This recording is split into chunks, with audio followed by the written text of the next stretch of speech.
Déjeme comenzar agradeciendo esta invitación a esta plenaria del Círculo de Montevideo, que todos sus participantes siempre encontramos extremadamente provechosa, y obviamente al presidente Sanguinetti, que es el padre y la esencia de esta fundación, así como al ingeniero Carlos Slim, que nos ha invitado a este hermoso país y a esta hermosa ciudad. Voy a tratar de organizar mi intervención en torno a tres grandes temas. En primer lugar, y a riesgo de meterme en un tema que no es quizá el de mi fortaleza, quiero hacer algunas referencias a la crisis europea, visto desde algunas perspectivas que yo encuentro interesante y que creo que en lo fundamental complementarán y estarán de acuerdo con las apreciaciones que ya nos hizo el presidente Felipe González.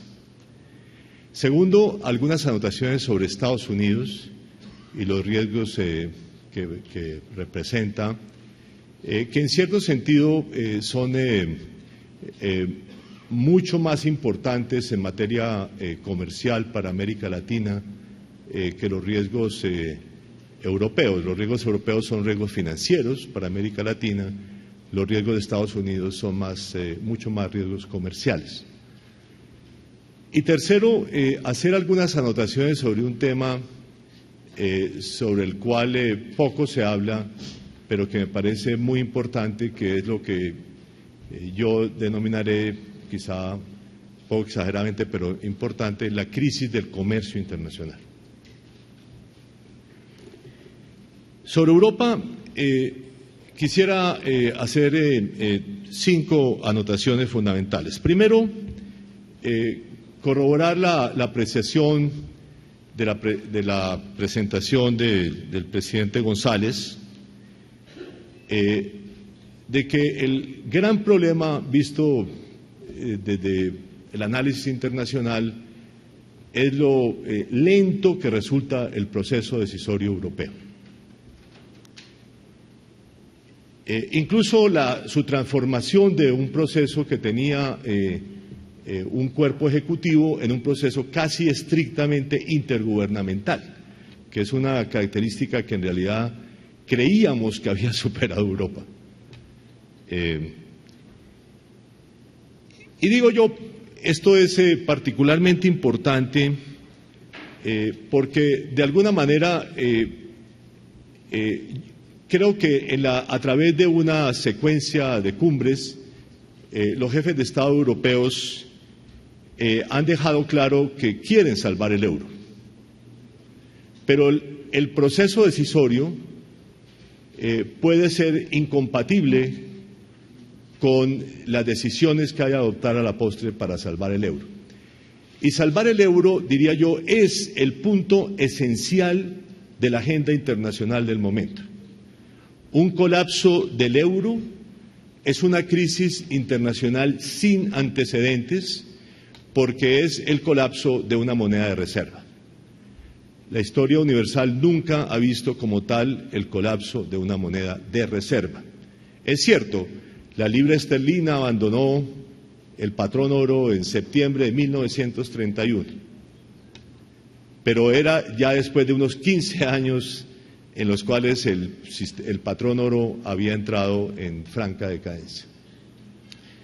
Nunca se ha dado realmente una crisis de esta naturaleza. Se ha especulado mucho sobre una crisis del dólar, pero la realidad es de una crisis del euro. Esto me parece que es un tema importante y sobre él volveré cuando hable más adelante del tema griego, que me parece que es el punto crítico en la cadena decisoria.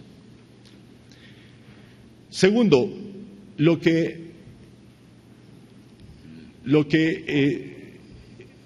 desilusiona, si se quiere, a todos los que vemos a Europa desde lejos, es la ausencia de un paquete de reactivación. El paquete anunciado en la última cumbre de 120.000 millones de euros que por lo demás utiliza en gran medida recursos existentes y utilizaría obviamente el Banco Europeo de Inversiones como uno de sus instrumentos. Es un paso importante, pero la suma es demasiado pequeña para la magnitud del problema. Y fuera de ello, uno de los grandes problemas europeos es la asimetría interna entre sus economías.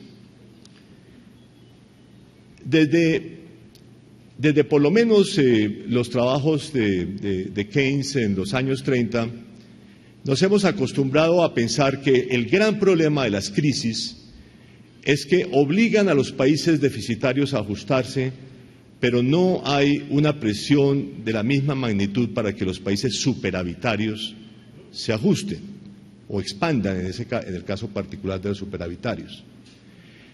Entonces, aparte del problema de la ausencia de un paquete europeo como tal, es la ausencia de medidas de reactivación o de expansión de las economías superavitarias, que deben tener dos dimensiones. Una primera, que es una dimensión fiscal. O sea, deben adoptar unas políticas de expansión fiscal que ayuden a la reactivación de la economía europea y que sean la contraparte de las medidas de austeridad fiscal que tienen que adoptar las economías que enfrentan problemas de déficit. Pero también, e igualmente importante, deben hacer un aumento de sus salarios. Este es un tema que me parece que no se ve tan claramente en el debate europeo, pero que es particularmente importante. O sea, parte del problema es que la competitividad se tiene que ajustar, la mayor o la menor competitividad de la periferia europea tiene que generar un ajuste de salarios relativos. Los salarios de la periferia europea tienen que reducirse en relación con los salarios de las economías con mayor fortaleza. Pero eso se puede lograr por dos vías. Por la vía de la reducción de los salarios en la periferia o por la vía del aumento de los salarios en las economías que tienen mayor capacidad para hacerlo. Y hasta ahora lo que hemos visto es que el grueso del ajuste se ha hecho por la primera vía. Yo creo que además el efecto conjunto de la tendencia a la reducción de los salarios y el desempleo en la periferia europea es un efecto recesivo muchísimo más importante que cualquier otro que enfrenta la periferia europea, porque afecta el consumo, que es el 70 al 80% de la demanda agregada, y por lo tanto es de lejos la principal fuente de demanda. Entonces yo creo que aquí hace falta, las autoridades alemanas, el ministro de Hacienda alemán hace unos 3 meses anunció que se permitirían unos ajustes mayores de los salarios en Alemania. Yo diría que eso debería ser una parte esencial de la política de ajuste europeo. O sea, no solamente por el lado de la expansión fiscal, sino también del aumento de los salarios en los países que tienen capacidad para aumentar salarios en las condiciones actuales.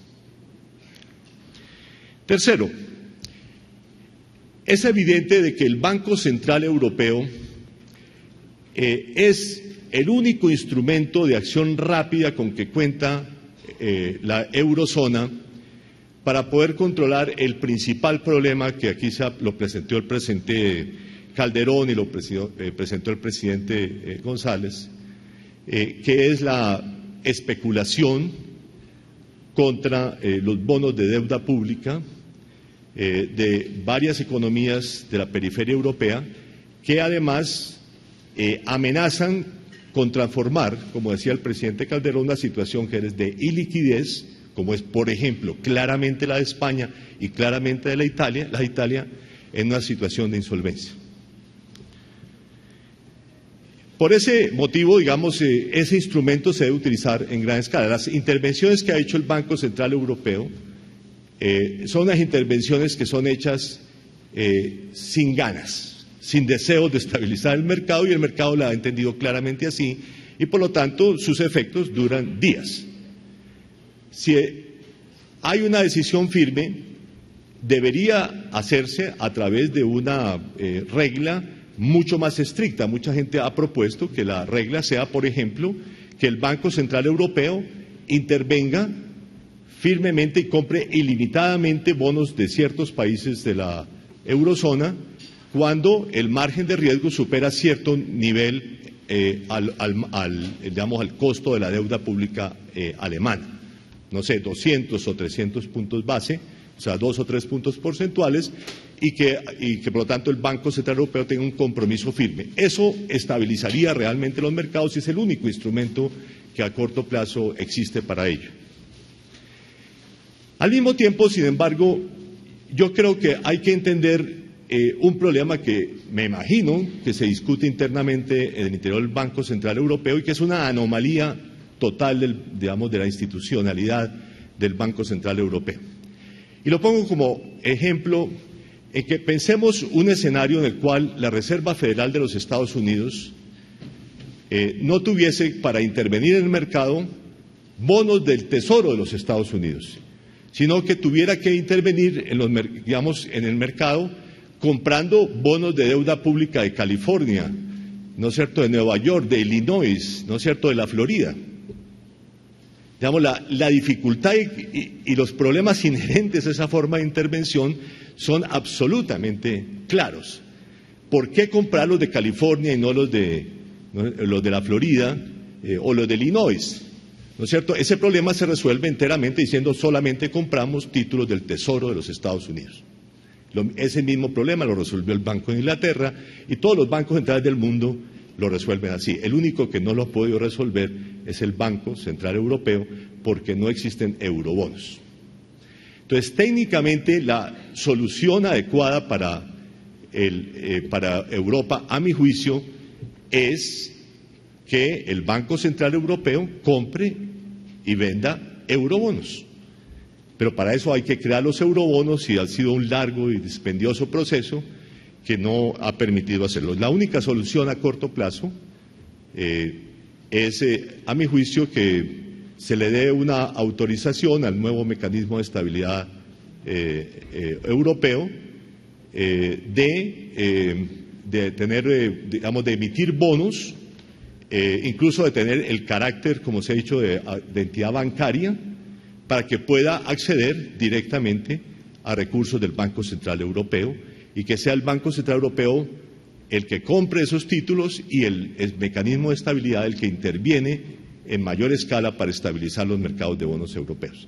Ese me parece que sería un mecanismo mucho más técnico que pasa, por supuesto, por el gran debate sobre lo que en Europa se llama la mutualización de la deuda, porque esta sería una primera forma de mutualización de la deuda que me parece que es la esencia misma de lo que se necesita para que haya una intervención moderna y estabilizadora del Banco Central Europeo. El cuarto punto que yo quisiera resaltar es la peculiaridad que tiene el concepto de la unión fiscal en el contexto del debate europeo. En una federación, digamos nuevamente en los Estados Unidos o en los Estados Unidos mexicanos o en Brasil, digamos la unión fiscal implica que hay impuestos de la federación y que una parte de los recaudos de esos impuestos se redistribuyen regionalmente. De tal manera que hay una redistribución fiscal en gran escala dentro de la Unión. Ahora, el concepto de unión fiscal que se debate en europeo es estrictamente un pacto de estabilidad, más fuerte que el de Maastricht, como el que se aprobó, hace 2 años, como el que se incorporó en la Constitución española, pero ese es un concepto, me parece, bastante particular de unión fiscal en el contexto europeo. Europa tiene unos mecanismos a través de sus fondos de cohesión que generan una redistribución fiscal al interior de la Unión. Pero esos recursos son, no sé, 3 a 4 décimas del PIB europeo, que es una magnitud irrisoria, digamos, para las necesidades actuales de redistribución, que son las que demandan los casos particulares de varios países que realmente necesitan un plan de reactivación muy centrado en el empleo como el elemento central de ese plan de reactivación. Entonces, me parece a mí que si Europa va a ir hacia una federación, En el sentido fiscal del término, entiendo, pero una unión fiscal exclusivamente basada en un pacto de estabilidad, o cuyo elemento esencial sea el pacto de estabilidad, es una unión fiscal bastante coja, a mi juicio.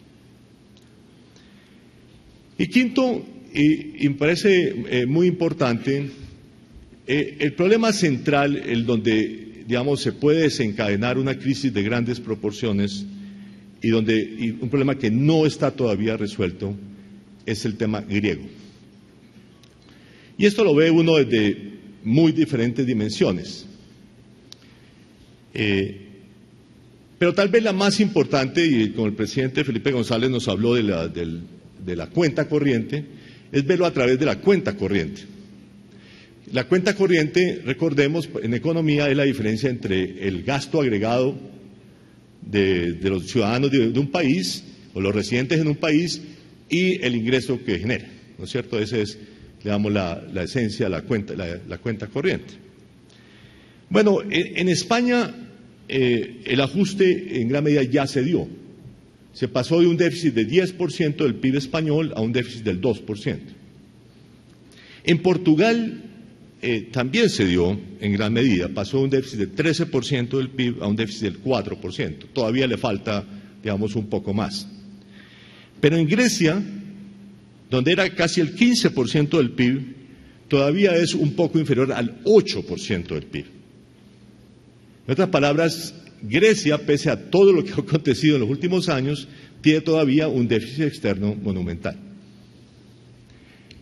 Y además, y muy importante, tiene un déficit fiscal todavía en cuantías muy superiores a las que son financiables, digamos, a través de cualquier mecanismo, incluidos los mecanismos de los programas a los cuales tiene acceso. Mucho se ha dicho de la similitud entre la situación de Argentina y la situación de Grecia por parte de los que han recomendado que Grecia se salga del euro.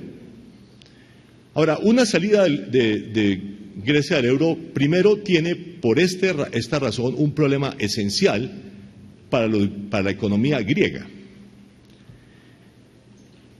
Y en ese sentido existen tres diferencias absolutamente esenciales con Argentina. La primera y la obvia es que no hay dracmas, no hay billetes de dracmas. Entonces, al otro día del abandono del euro, la gente no tiene con qué ir a comprar nada, ¿no es cierto? Ese pequeño problema logístico, eso se resuelve obviamente, ¿no es cierto?, en un mes y medio, a no ser que impriman los billetes de dracmas antes de abandonar el euro, que es una posibilidad también. Pero, digamos, ese un problema logístico Argentina tenía en los pesos argentinos.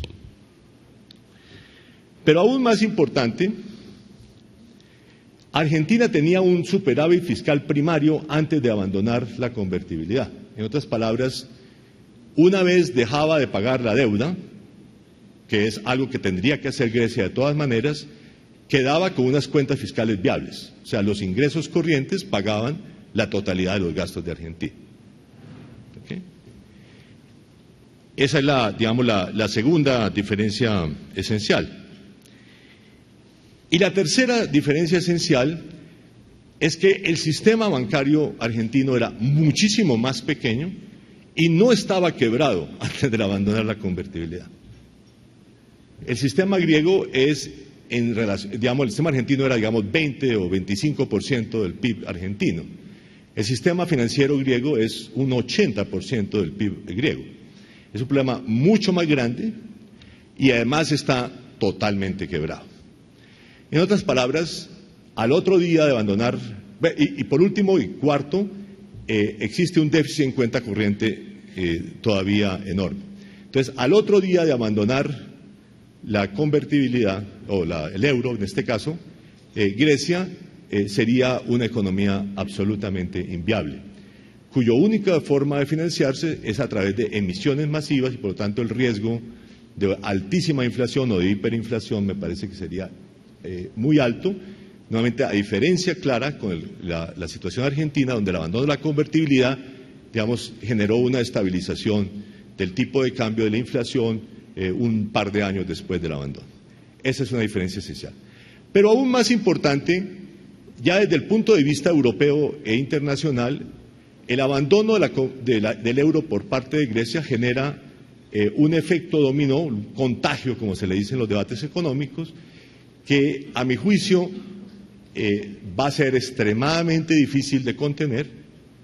El Banco Central Europeo tendrá que emitir, ya no en las cantidades que ha emitido, sino tendrá que emitir, no sé, 12 billones de euros para estabilizar la situación, tendrá que emitir masivamente para manejar los retiros que ocurrirán en Irlanda, en España, en Italia, en Portugal, que serán absolutamente masivos, porque obviamente todos los ciudadanos dicen, bueno, ¿cuándo seremos nosotros, digamos, cuándo sigue esto con nosotros?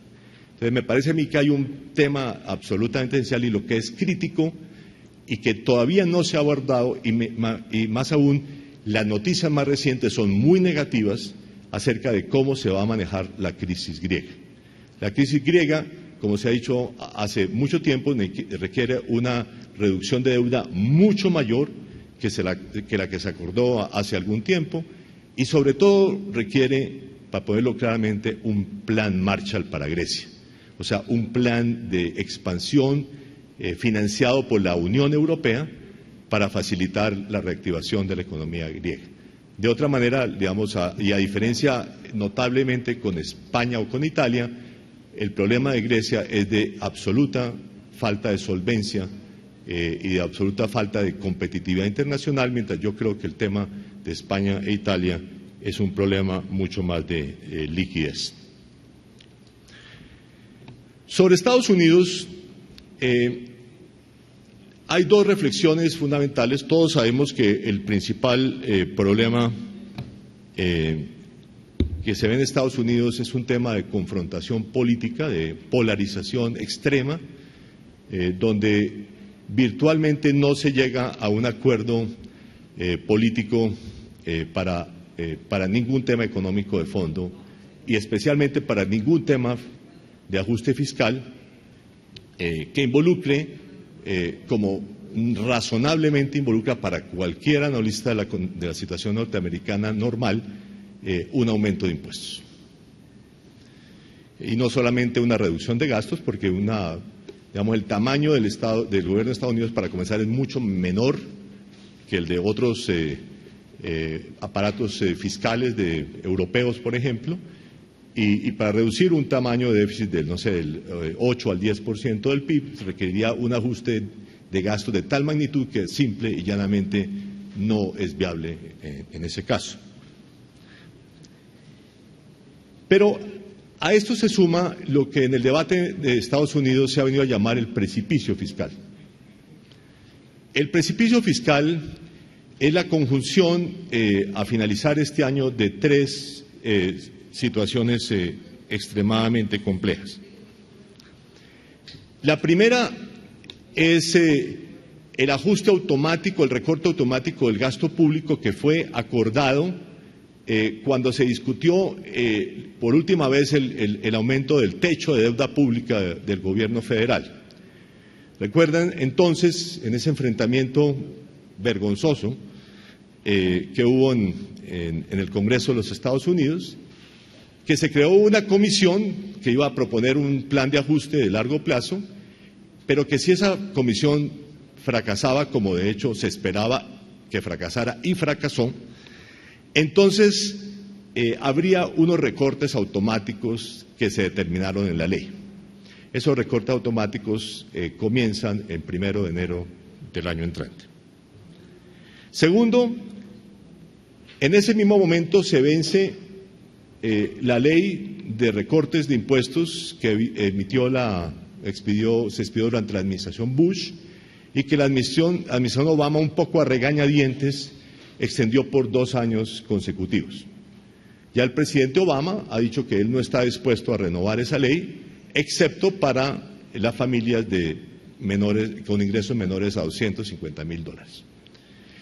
Y por lo tanto, el 1 de enero habrá un aumento, un aumento de tributación, de unas magnitudes importantes. Y tercero, también se vence simultáneamente el paquete de subsidios a las cotizaciones a la seguridad social, que se pusieron en marcha hace 2 años y que difícilmente se renovaron durante este año por oposición de la derecha republicana en los debates parlamentarios, pero que finalmente hubo un acuerdo para extenderlo por un año importante porque se considera que es parte esencial de la política de generación de empleo. Bueno, la coincidencia de esos tres factores es un ajuste fiscal del 5.1% del PIB de Estados Unidos. Es un maxi ajuste inmediato, digamos, de una magnitud que en realidad nadie ha hecho en ningún país desarrollado. Algunos países en desarrollo han hecho ajustes de esta magnitud. Ningún país desarrollado lo ha hecho jamás. Y no, los paquetes europeos son bastante más moderados que estos en un año, a mediano plazo, son paquetes también de este tamaño. La Oficina del Presupuesto del Congreso de los Estados Unidos, que es la autoridad más respetada en materia presupuestal, estima que este ajuste generaría una recesión en los Estados Unidos en el primer semestre del año entrante, con una caída del PIB estimada en 1.3%, como resultado del mero efecto del ajuste fiscal. Obviamente, cualquier escenario razonable de política diría esto se puede manejar a través de un acuerdo político, digamos que extienda los beneficios a la seguridad social, los impuestos a la seguridad social, que extienda una parte de los beneficios tributarios, pero no todos, que haga más suave el ajuste del gasto público, en fin, para evitar este choque, pero la realidad es que la polarización política no parece estar dejando ningún margen diferente a esta situación. Veremos en el debate presidencial que está en curso allá, para la elección presidencial, obviamente no se ha dado ninguna señal de por dónde estarían los acuerdos posibles para manejar esta situación. Y finalmente, sobre el comercio internacional, quiero hacer tres reflexiones importantes. Y esto es sin desconocer lo que el énfasis que le dio el presidente Calderón al comercio internacional.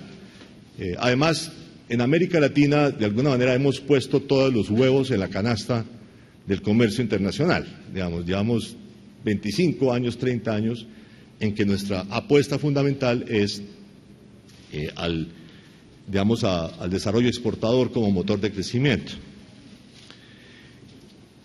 Mi impresión, y es una impresión obviamente que puede estar equivocada, es que con la crisis hubo un cambio en la tendencia de largo plazo del comercio internacional. El comercio internacional tuvo dos grandes periodos de expansión acelerada en la posguerra. El primero, que va, digamos, desde el final de la guerra hasta 1974, en el cual el comercio, medido a través de las exportaciones reales, creció al 7,5%, más o menos, por año.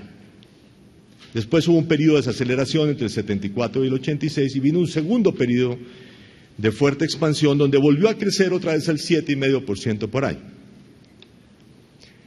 Ahora, como la economía mundial ha crecido mucho menos en las últimas 2 décadas que lo que crecía durante la edad de oro de la posguerra, sobre todo la europea de la posguerra, esto solamente fue posible con lo que nosotros los economistas llamamos una alta elasticidad. En otras palabras, con un crecimiento proporcionalmente mucho más elevado del comercio que del PIB.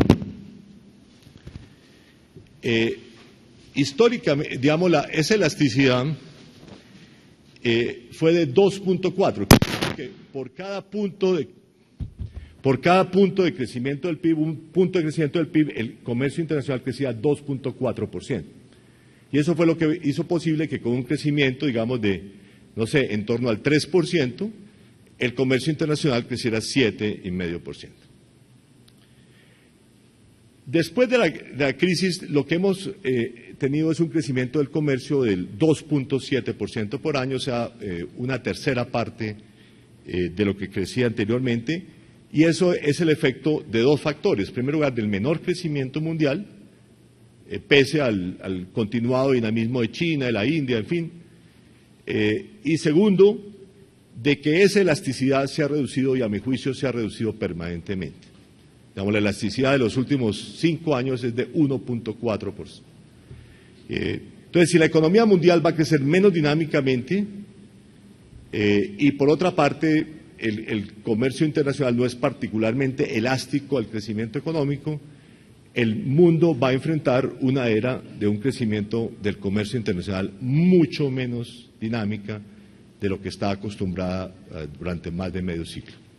Esto me parece que es extremadamente importante, precisamente porque nosotros le hemos apostado todo a esa canasta, a la estrategia exportadora, y también implica, entre otras cosas, que los mercados internos han adquirido una nueva relevancia. Entonces, el equilibrio entre los mercados internos y los mercados externos va a ser mucho más importante hacia adelante, incluyendo entre ellos las tentaciones proteccionistas que obviamente surgen en un ambiente en el cual el crecimiento económico no es particularmente dinámico. Entonces, creo que para América Latina una reflexión importante es cómo pensamos nuestro futuro en un contexto de un comercio internacional mucho menos dinámico. Segundo, llevamos 10 años que con una breve interrupción en el 2008-2009 hemos vivido un gran auge de precios de productos básicos, cuya causa básica es el gran dinamismo de la economía china. No la India, que a veces se le menciona ahí, es China. China es la que genera el grueso del gran crecimiento en la demanda de productos básicos. Y en esta materia la pregunta es ¿cuándo termina ese auge? El presidente Calderón dije ya comenzó la caída. Puede que no. Las sequías de Estados Unidos, por lo demás, generar una reactivación de un aumento nuevamente de los precios agrícolas y además las condiciones geopolíticas han generado un nuevo aumento del precio del petróleo. O sea, no creo que haya todavía las condiciones para una caída firme, pero vamos a tener una caída firme de precios de productos básicos en algún momento en el futuro inmediato. Y este fenómeno se hará mucho más acentuado si la economía china se desacelera mucho más de lo que está previsto, que me parece que también es un escenario altamente probable. O sea, que China no se desacelere al 8%, sino al 6%. Ahora, la implicación de esto es profunda, sobre todo para los países sudamericanos. En todas cosas, porque nosotros nos hemos venido gastando ese auge de precios de productos básicos. O sea, y eso se puede ver de la siguiente manera. El déficit en cuenta corriente de América Latina el año pasado fue de 1.4% del PIB. Pero si uno le quita el aumento, el efecto positivo, el aumento en términos de intercambio, que fue de 4 puntos y medio, el déficit en realidad fue cercano al 6% del PIB. Entonces, una caída de precios de productos básicos genera una situación delicada en la balanza de pagos, particularmente de los países sudamericanos.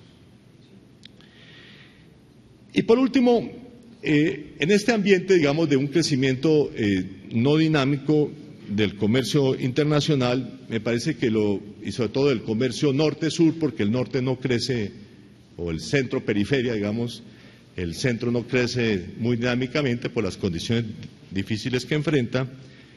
El comercio sur-sur tiene una importancia creciente, como se ha venido diciendo reiteradamente. Pero ese comercio sur-sur para América Latina son dos cosas fundamentales.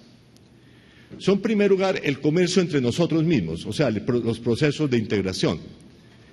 Y lo que podría simplemente decir sobre esos es que esos procesos están siendo erosionados día a día por la política. O sea, la política está erosionando nuestros procesos de integración. Por tanto, la posibilidad de pensar, por ejemplo, en el mercado interno ampliado como una alternativa al desarrollo latinoamericano, que sería algo que se deriva de mi apreciación de que el comercio internacional va a ser mucho menos dinámico, es una posibilidad que está siendo erosionada por la política. Y la segunda dimensión es nuestro creciente comercio con China. Y sobre eso, el principal problema es que es un comercio extremadamente desequilibrado.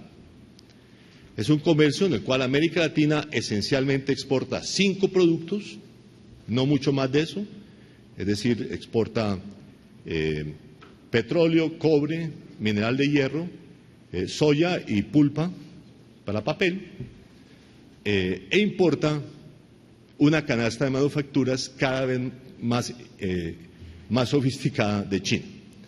Es, en otras palabras, un comercio en el cual la relación estratégica es claramente favorable para China, que además por eso está en una ofensiva correcta con América Latina.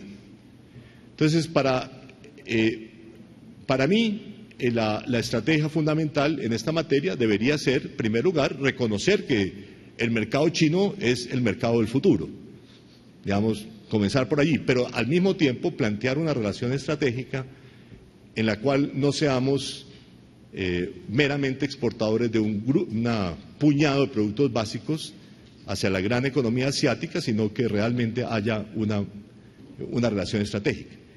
Esa relación estratégica, el país que la ha planteado más claramente, digamos, de cambiar esa relación es Brasil, en sus encuentros con China. Pero no hay nada similar. Incluso la Alianza del Pacífico no contiene, me parece, una visión estratégica de la relación América Latina con China. Más aún, me parece que esa relación habría que plantearla como una relación latinoamericana y no solamente de países individuales. Por lo tanto, existen unas grandes potencialidades, pero también unos desafíos inmensos en la forma como América Latina, redefine sus relaciones económicas con China. Muchísimas gracias.